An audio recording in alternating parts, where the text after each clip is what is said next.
My mother trained as an opera singer, and when I was quite young, I vividly remember her taking me backstage during the intermission of Verdi's Macbeth, and I watched the scene change, and there was this sort of big Stonehenge-looking set on stage, and this man walked out and pushed one of the boulders across the stage, and I was just shocked, because it looked for all the world like a 20,000-pound stone, and yet clearly it wasn't. And I think that was the first time I kind of understood stage scenery as an artifice, as something representing something else.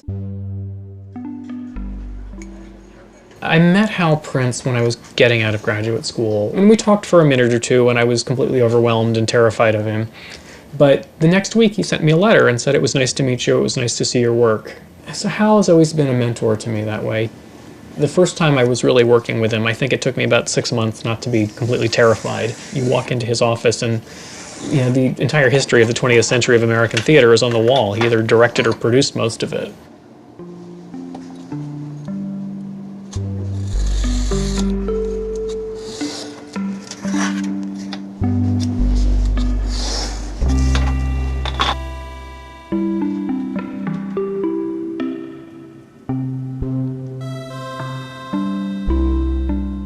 People often ask me, how did you find your way to doing set design from architecture? And I always think it's a funny question because to me, the tasks that I'm doing are exactly the same, building models and drafting. However, it's almost like set design and architecture are the flip sides of the same coin. But with set design, it's a completely ephemeral thing. I took my first painting class my senior year of college, and after that I wanted to do a little bit more painting, and I spent a year in Italy ostensibly painting, but then making my way back to the three-dimensional world. I started building installations and objects, and it was actually a teacher of mine. He said to me one day, "Have you thought about scenography?" He's British, so that's their word for set design. So then I went to graduate school because I didn't know anything about theater. Then when I graduated, I worked as an assistant designer for a few years, and I assisted a designer named George Seepin, who also had an architecture background. His studio was sort of like a sculpture studio, and it was great.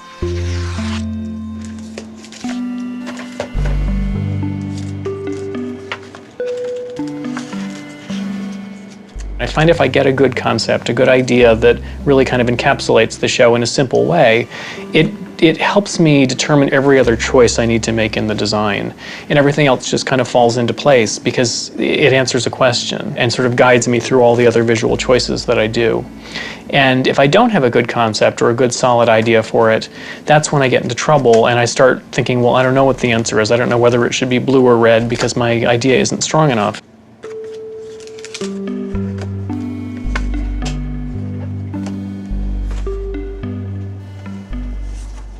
A huge part of what the set does in theater is it creates the frame and the surround that we present the human figure in. I think what in film the camera does in framing things, the set largely has to do in theater with some help from the lighting.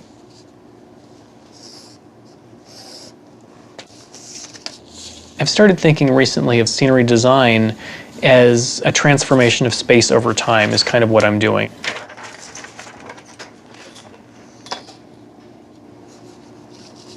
A big part of my job is how do I get from point A to point B quickly and seamlessly, and in a way, hopefully, that helps tell the story well.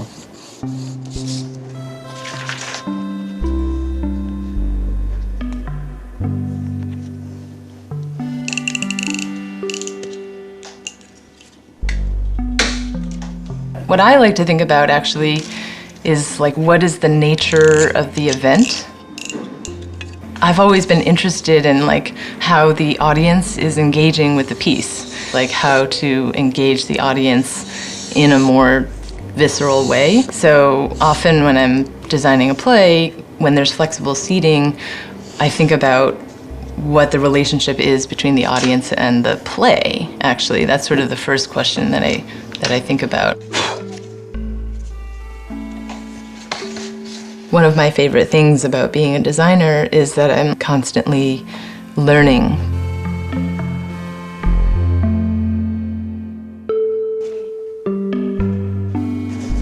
When I get a play that I've been asked to design, I'll read it, and I try to read it without too much preconception of anything. I just sort of read it and see what images pop into my head. And before I spend too much time trying to figure out what the set should be, I'd sit down with the director, and I'd just like to have a good long talk with the director, or maybe several good talks with the director, to find out what they think the play is about, what they're trying to get across in our telling of the play. And I don't tend to be interested in, you know, do you think this set should be green, or do you think it should be this style, or those kind of things so much.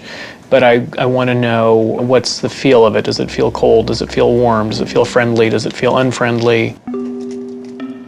If I can make a model, a sort of a rough model, but finished enough that it looks like something, and just sit it on the shelf for, you know, a week, or, you know, for a few days at least. So it's kind of there in my studio while I'm working on other things, and I kind of see it in my peripheral vision. And usually then I'll start to think, oh, well, that doesn't look quite right, or some part of it will bug me.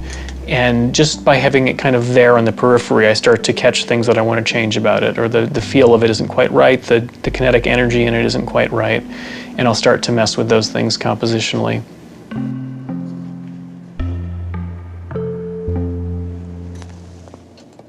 Somewhere in there is where we sort of nail down what the set is, and the model gets more and more finished and more looking like what the final set is going to be.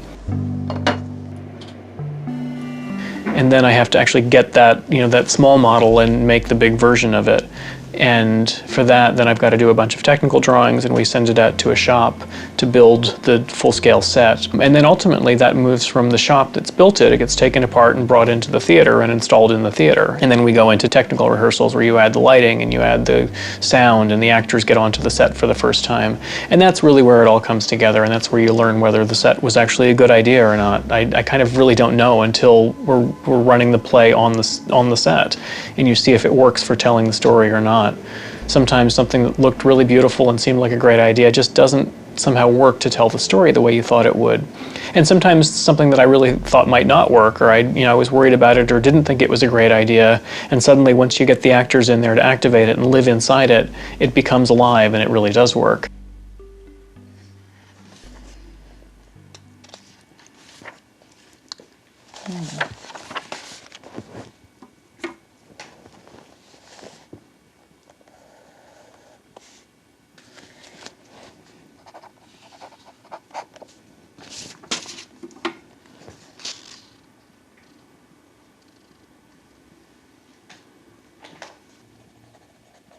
When I'm in early stages of working on a project, often it involves going to buy materials. Sometimes one of the early inspirations for a design can be a material.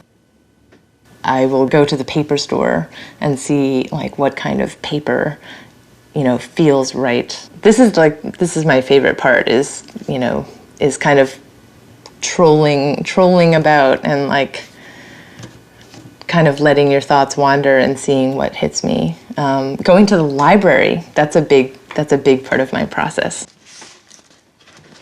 Sometimes I go and I just like wander through the aisles and just pick random books. Like sometimes you don't really know what you're looking for yet, you know.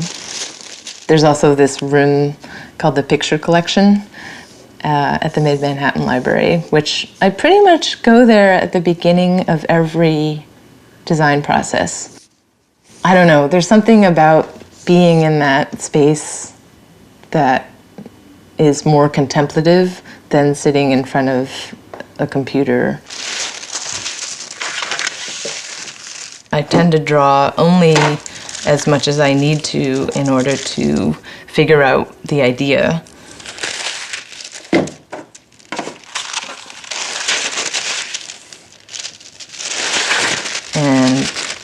Then I try to move to a model form as quickly as possible. I feel like I'm really a very three-dimensional person, and so I think I figure things out more intuitively in a model form. For me, models don't lie. So in a drawing, you can make it work. Like, you can fudge things. You don't, the implication of depth in a drawing is just all by perspective, and so you can fake that. So there are things, I think, that you might not realize in a drawing, but as soon as you build it in a model three-dimensionally, you realize, oh, we're gonna see that side. And then in communicating with directors and choreographers and people who might not necessarily understand a technical drawing, like, things exist in 3 dimensions, so a model is just a smaller form of it, but it's closer to reality, so it's easier to understand and communicate with other people.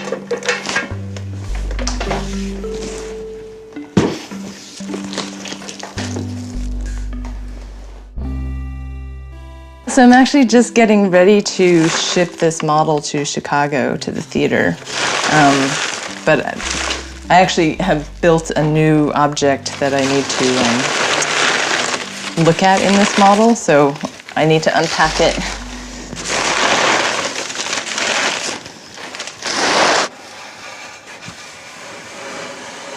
This is a play that's about the urbanization of China. It's called The World of Extreme Happiness.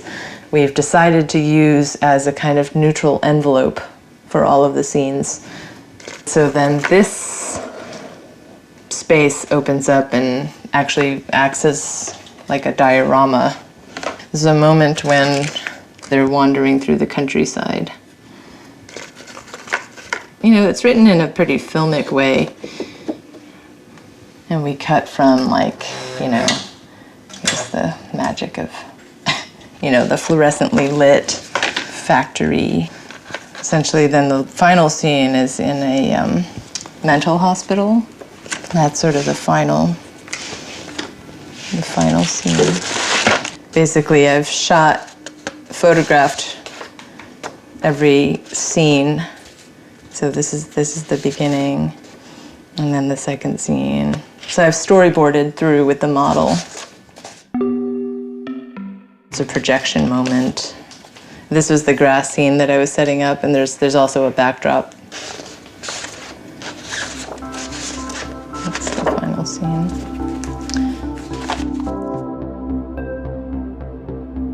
The idea for Act 1 really came to me in one of those lucky eureka moments.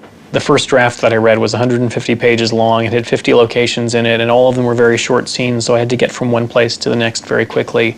I'd done a model of a kind of an empty backstage approach to the play, and all the different locations would be, an actor drags out a chair and suddenly we're in an office, and they bring out a desk and we're in a different place.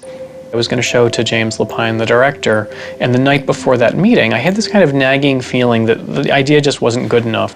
But suddenly I said, wait a minute, no, instead of doing this empty bare stage, let me do a great big turning thing that has a multiple level thing on it. And each one of those locations had a little cubby hole on stage that it existed in. And the set would turn and you play a space here or a space here or a space up here. And a lot of the needs of the play were difficult and were sort of answered by that kind of a design. So we had the fancy set for George Kaufman's townhouse, and the not-so-fancy tenement where Moss Hart grew up with a stairwell leading up to the roof, and all the laundry in the backyard. And the theater here, which the curtain came in and out, and we played lots of different theater scenes here, and there was a whole audience up in the balcony sometimes, and an audience in the box.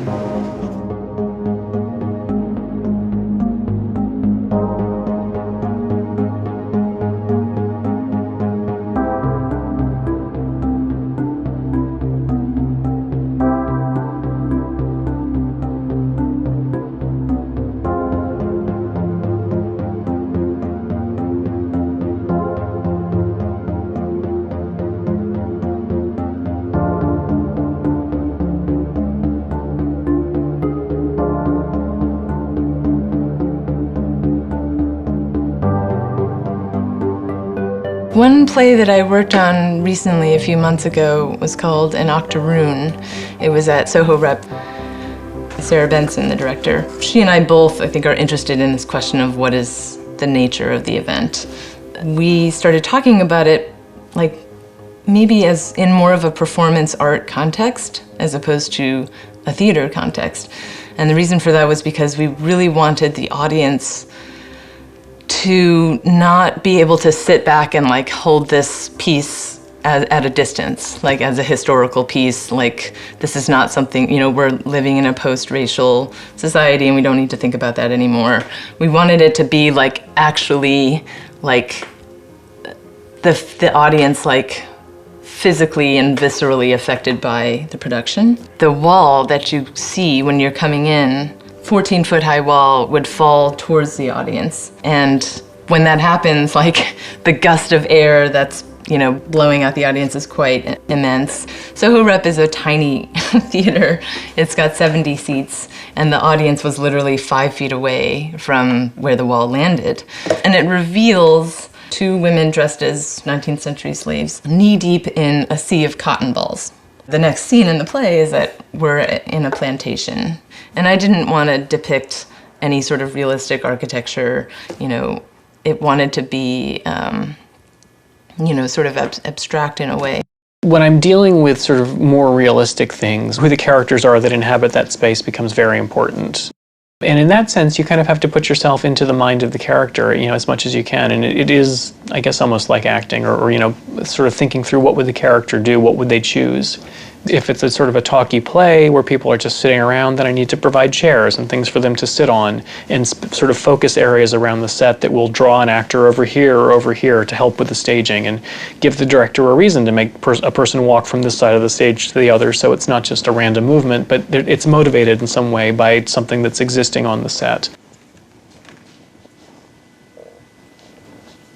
My aesthetic bent is definitely not realism.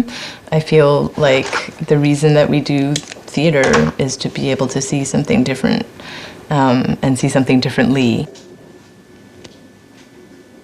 This is for the dance piece to the Schubert music, and the idea is that we're going to make a forest of trees out of string.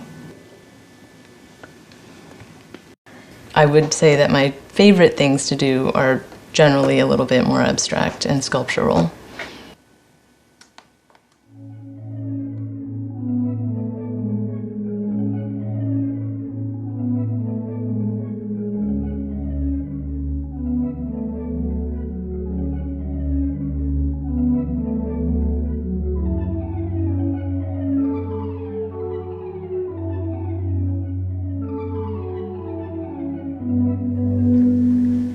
My work with the lighting designer is very important to me. How the light lands on the set, how it affects and shapes the set is so important to me. There's a lot of just kind of physical back and forth that, you know, if I put this piece of scenery here, you can put a light here and you can put a speaker here, and we all have to play together in the same space. And as video has become more and more a part of theater, I'll have a lot of interplay with the video or projection designer as well, so that the set is a surface that will take projection well. And in the past year or so, I've started doing the projections myself sometimes, because as the set designer, I have a lot of opinion about what that should be, and sometimes I would prefer just to do it myself and have it kind of be my vision. The people who are building the set is really a collaboration with me as well. And all of those people need to have a sense of what I want as a designer, because I can't be there dealing with every little detail of all of it. I need to have a team of people who kind of understand my taste, and so it works almost like a symphony, that everybody's doing their part and it all comes together to create something that's coherent. Here it is. Oh, great. On the town. Brilliant. So that's John's only copy of that. So I will guard this. Guard it, and maybe once you're done, get it back to him. But I think if you can get it up in some kind of online way for us all to access, it would be great. Collaborating with choreographers is very different from collaborating with directors, I find. Choreographers obviously tend to think more spatially. I actually think choreographers and architects get along very well. They think about space in a sculptural way. They're basically composing bodies moving in space. Sometimes directors are not necessarily, you know, understanding space quite as strongly as a choreographer. I think the biggest compliment I find when I'm working on a play and then actors come and they discover the set and they start living on the set. And if they say to me like, oh, I feel really comfortable in this space, or like I feel inspired by the space, like that's always like the best feeling. There's a company I work with a lot in Philadelphia called Pig Iron Theater Company.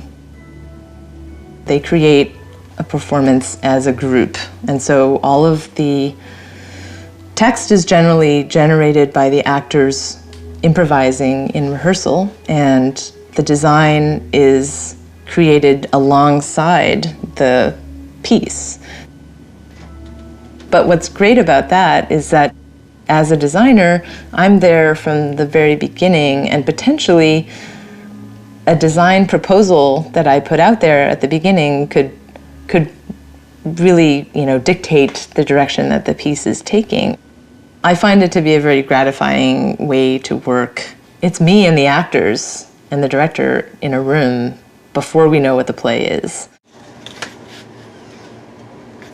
Sometimes designing a show that isn't fully written yet can be a big challenge. When I was hired to do the last 5 years, Jason Brown hadn't finished writing the show. I had an outline, and I kind of generally knew what it would be. So I had to design a set for a show that wasn't fully written yet. It was similar on Sondheim, and in both cases I think it was exciting, and they're actually two of my favorite sets that I've done. In some ways I think not having the rigidness of a finished play was kind of liberating. There's definitely like the fear at the beginning of every project when you're staring at the kind of blank piece of paper or the empty model box of the theater, and you're just like, I have no idea what I'm gonna do. It's a good kind of fear, it's feels like it's full of possibility.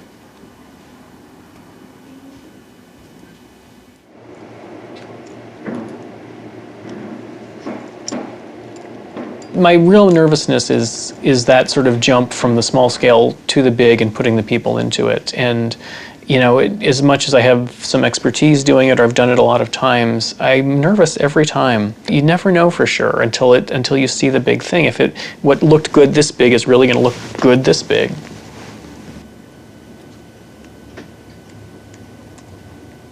The budget is important to me, obviously, because it affects what I can do. If my concept for the set is really good, then I can do the cheap version or the expensive version.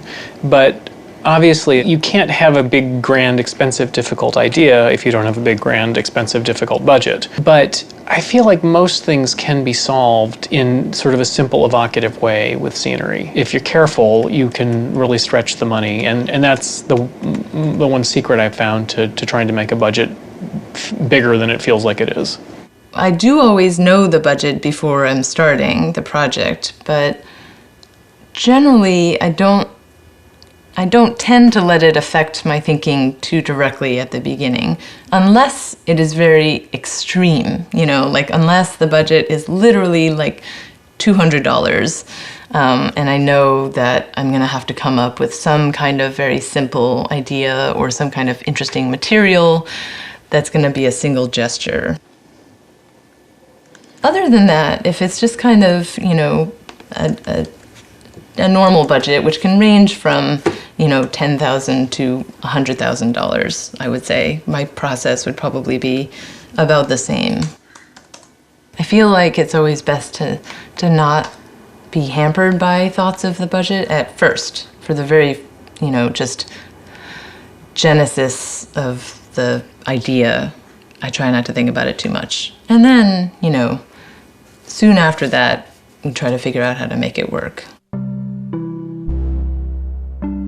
Theater, I fear, is an inherently not very eco-friendly art form. Sets tend to be thrown away at the end of a production. I think everybody tries to be sustainable about it, and I do try to save stuff. And it was interesting working at Lincoln Center recently. Almost all the props for the show were things that we pulled out of storage. Either Lincoln Center had them in storage or some other theater did, and we borrowed them and used them. But scenery inherently, because it's kind of a custom-made thing for a particular production used in a particular way, a lot of it gets thrown away, and I always feel bad about it, and I don't know the answer to it. You would need enormous warehouse space to try to save all that stuff.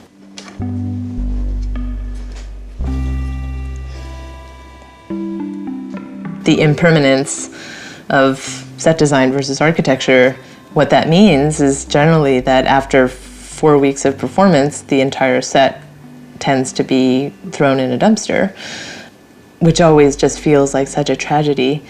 I have a hard time throwing anything away. I think this is maybe the curse of the designers. Like every little thing is like potentially useful. I'm like, oh, well, that could come in handy someday, or, you know, so I tend to keep things and try to reuse things as much as possible.